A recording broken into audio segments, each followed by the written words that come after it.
बिस्मिल्लाहिर्रहमानिर्रहीम। अस्सलाम वालेकुम डियर स्टूडेंट्स, आज हमें सिस्टमैटिक्स का जो टॉपिक डिस्कस करना है वो है टेक्सोनोमिक कैरेक्टर्स। टेक्सोनोमिक कैरेक्टर्स की जब हम बात करते हैं तो सबसे पहले हमने डेफिनेशन को देखना है। टेक्सोनोमिक कैरेक्टर बेसिकली एट्रीब्यूट होते हैं किसी भी टेक्सोन के मेंबर के। ये ऐसे एट्रीब्यूट होते हैं किसी भी टेक्सोन के मेंबर के जिस एट्रीब्यूट की बना पे ये दूसरे टेक्सोन के मेंबर से खुद को डिफर करते हैं।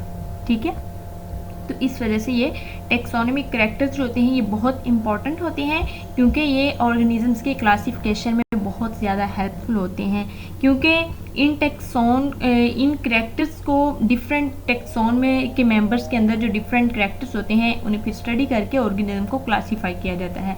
इस तरह से क्लोजली रिलेटेड स्पीशीज़ जो होती हैं वो अलग हो जाती हैं और जो डिफर कर रही होती हैं एक दूसरे से वो अलग हो जाती हैं। इस वजह से इन कैरेक्टर्स को हम स्टडी करते हैं। डिफरेंट टाइप के टेक्सोनोमिक कैरेक्टर्स होते हैं जिसमें morphological characters, physiological characters, behavioural characters, geographical characters, molecular characters और इकोलॉजिकल कैरेक्टर्स हैं।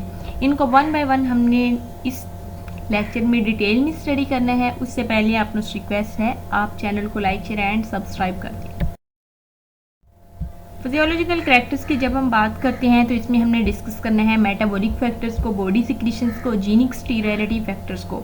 फिजियोलॉजिकल कैरेक्टर्स जो होते हैं ये टेक्सोनोमी जो इसकी स्टडी करते हैं इसमें बेसिकली ऑर्गेनिज्म के स्ट्रक्चर और ऑर्गेनिज्म के फंक्शंस को स्टडी किया जाता है। इस तरह से ये स्ट्रक्चर और फंक्शन से जो इन्फॉर्मेशन मिलती है फिर उसे यूज़ किया जाता है और फिर ऑर्गेनिज्म को क्लासीफाई किया जाता है। फिजियोलॉजिकल कैरेक्टर्स में बेसिकली जो स्टडीज़ होती हैं वो ऑर्गेनिज्म के स्ट्रक्चर और फंक्शन की इस तरह से होती हैं कि ऑर्गेनिजम्स की एबिलिटी को देखा जाता है कि वो किस तरह से डिफरेंट फैक्टर्स को टॉलरेट कर रहे हैं, जैसे कि टेम्परेचर को, सैलिनिटी को और अदर फैक्टर्स को जो कि अफेक्ट कर रहे होते हैं फैक्टर्स उनके फंक्शंस को। तो इस तरह से फिर ये हमें बहुत ज़्यादा यूजफुल इंफॉर्मेशन प्रोवाइड करते हैं। मेटाबॉलिक फैक्टर्स की जब हम बात करते हैं तो इसमें मेटाबॉलिक फैक्टर में तमाम वो केमिकल्स आते हैं जो कि ऑर्गेनिज्म के मेटाबॉलिक रिएक्शन के लिए रिक्वायर्ड होते हैं। मेटाबॉलिक फैक्टर्स जो होते हैं ये स्पीशीज़ स्पेसिफिक होते हैं क्योंकि हर ऑर्गेनिज्म का, हर स्पीशीज़ का अपना एक मेटाबॉलिज्म होता है और फिर उस लिहाज से उससे केमिकल्स रिक्वायर्ड होते हैं जो कि उसके मेटाबॉलिज्म के लिए बहुत ज़रूरी होती हैं। मेटाबॉलिक एक्टिविटीज़ जो होती हैं ऑर्गेनिज्म की वो क्लोजली रिलेटेड ऑर्गेनिज्म को फाइंड आउट करने में हेल्पफुल होती हैं क्योंकि क्लोजली रिलेटेड ऑर्गेनिज्म जो होंगे उनकी मेटाबॉलिक एक्टिविटीज़ भी सेम होंगी। बॉडी सिक्रीशन की जब हम बात करते हैं तो बॉडी सिक्रीशन में डिफरेंट ऑर्गेनिज्म जो होते हैं ये कंसिस्टेंट पैटर्न बनाते हैं। ये जो सिक्रीशंस होती हैं डिफरेंट ऑर्गेनिज्म में डिफरेंट टाइप की कंसिस्टेंट पैटर्न्स बना रही होती हैं और ये जो पैटर्न्स होते हैं ये बहुत ज़्यादा यूजफुल इंफॉर्मेशन प्रोवाइड करती हैं ऑर्गेनिज्म की क्लासिफिकेशन के लिए। इसमें एग्जाम्पल हमने जो देनी है वो है मॉर्फोलॉजी ऑफ ऑर्गेनिज्म कि किस तरह से ये जो सिक्रीशंस हैं ये हमें जो ऑर्गेनिज्म है उनकी मॉर्फोलॉजी को समझने में हेल्पफुल होती है, ऑर्गेनिज्म के साइज को समझने में हेल्पफुल होती है और फिर arrangement of vaccine gland of organism को समझने के लिए ये हेल्पफुल होती है। तो जब इस तरह से हमें थोड़ी डीप स्टडीज़ हमें मिलती जाएंगी, डीप इंफॉर्मेशन मिलती जाएगी तो हमारे लिए ऑर्गेनिज्म की जो क्लासिफिकेशन है वो आसान होती जाएगी। तो इस तरह से बॉडी सिक्रीशन भी हेल्पफुल होती हैं ऑर्गेनिज्म को क्लासीफाई करने के लिए। नेक्स्ट है जीनिक स्टीरिलिटी फैक्टर्स।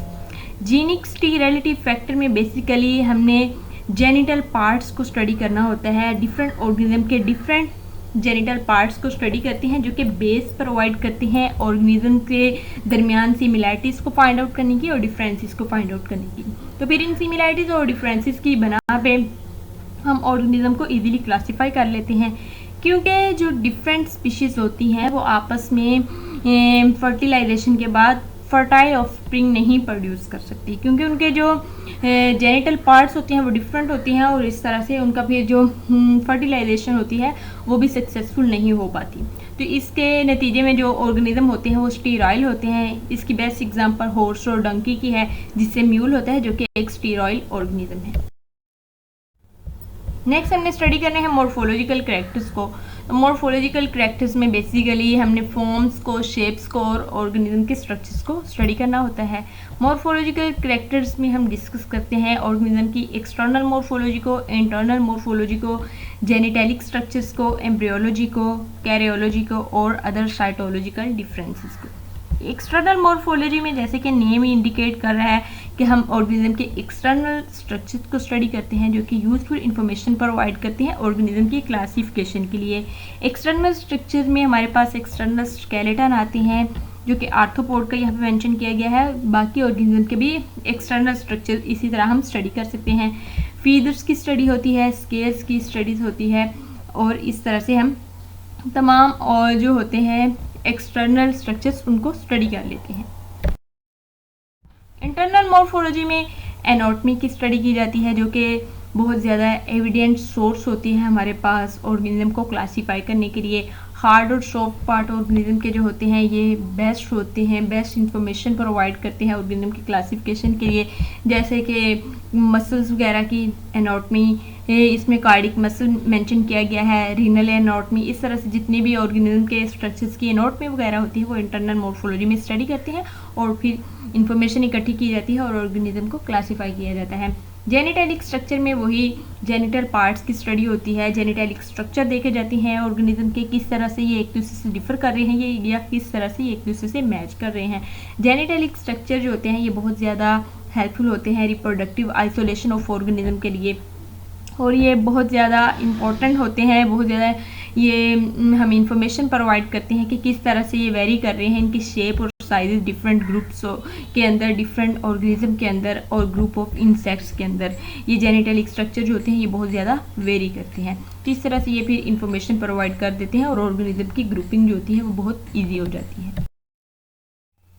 नेक्स्ट आते हैं एम्ब्रियोलॉजी। एम्ब्रियोलॉजिकल स्ट्रक्चर्स जो होते हैं ये ग्रेट इंपॉर्टेंस होते हैं फॉर टैक्सोनॉमिक क्लासिफिकेशन के लिए, क्योंकि ये सिमिलैरिटीज और डिफरेंसेस जो होते हैं डिफरेंट एम्ब्रियोलॉजिकल स्ट्रक्चर के अंदर जितने भी ये होते हैं ये फिर हमें इंफॉर्मेशन प्रोवाइड करते हैं और ऑर्गेनिज्म को क्लासीफाई किया जाता है।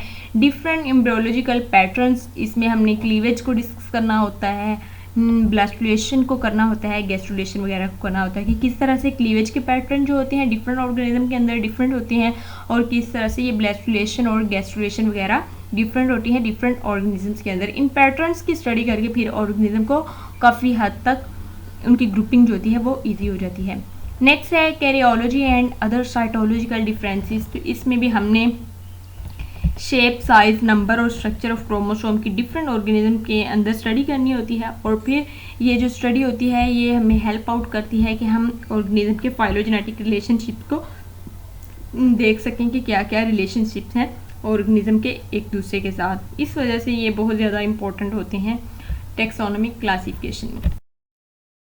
नेक्स्ट आते हैं मॉलिक्यूलर करैक्टर्स। तो मॉलिक्यूलर करैक्टर्स जो होते हैं ये भी बहुत क्रूशियल इंपॉर्टेंस होते हैं, इनकी इंपॉर्टेंस बहुत ज़्यादा होती है क्योंकि मॉलिक्यूलर स्टडीज़ जो होती हैं ये बहुत ज़्यादा इंफॉर्मेशन प्रोवाइड कर ली होती हैं हमें ऑर्गेनिज्म के रिलेशंस को स्टडी करने में और ऑर्गेनिजम्स के अंदर सिमिलैरिटीज़ और डिफरेंसेस को स्टडी करने में।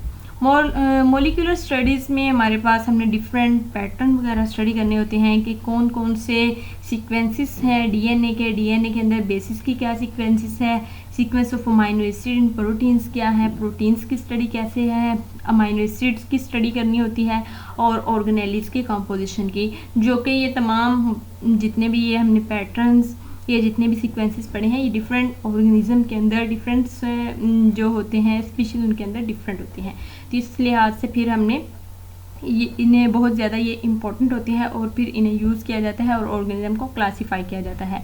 नेक्स्ट आते हैं बायोजियोग्राफिक करैक्टर्स। तो बायोजियोग्राफिक करैक्टर्स में वो तमाम स्ट्रक्चर जो कि कोरिलेट करते हैं जियोग्राफी के साथ, उन तमाम स्ट्रक्चर को लिविंग ऑर्गेनिज्म के उन तमाम स्ट्रक्चर को स्टडी किया जाता है और फिर उन्हें यूज़ किया जाता है ऑर्गेनिज्म को क्लासीफाई करने के लिए, क्योंकि ये जो स्ट्रक्चर होते हैं ऑर्गेनिज्म में जो कि कोरिलेट करते हैं जियोग्राफी के साथ तो ये ना जियोग्राफिकल एरियाज़ के साथ साथ वेरी करते हैं, क्योंकि डिफरेंट जियोग्राफिक एरियाज़ जो होते हैं उनके अंदर क्लाइमेट भी डिफरेंट होती है। तो जब क्लाइमेट डिफर करती जाती है डिफरेंट जियोग्राफिक एरियाज़ के अंदर तो जो करैक्टर्स होते हैं वो भी फिर उस लिहाज से ऑर्गेनिज्म के अपने क्लाइमेट के साथ ही मुताबिकत रखते हैं। तो इस लिहाज से फिर हमने इनको स्टडी करना होता है कि जो क्लोजली रिलेटेड स्पीशीज़ होंगे उनकी जो क्लाइमेट होगी वो सेम तरह की उसे टॉलरेट कर रहे होंगे और जो डिफरेंट ऑर्गेनिज्म होंगे उनके क्लाइमेट के लिहाज से उनकी जो इंट्रैक्शंस होंगी अपने इन्वायरमेंट के साथ या अपने जियोग्राफी के साथ वो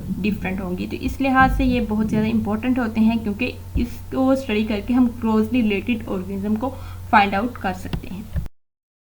नेक्स्ट आते हैं बिहेवियरल करैक्टर्स। बिहेवियरल करैक्टर्स जो होते हैं ये स्पीशीज स्पेसिफिक होते हैं, क्योंकि ये जो most important source of taxonomic character होते हैं, और ये बिहेवियरल करैक्टर्स जो होते हैं ये इसमें हमने डिफरेंट बिहेवियर को स्टडी करना होता है, लिविंग ऑर्गेनिज्म के डिफरेंट बिहेवियर, जैसे कि उनका लिविंग बिहेवियर कैसा है, नेस्टिंग बिहेवियर डिफरेंट ऑर्गेनिज्म का कैसा है, रिप्रोडक्टिव बिहेवियर कैसा है।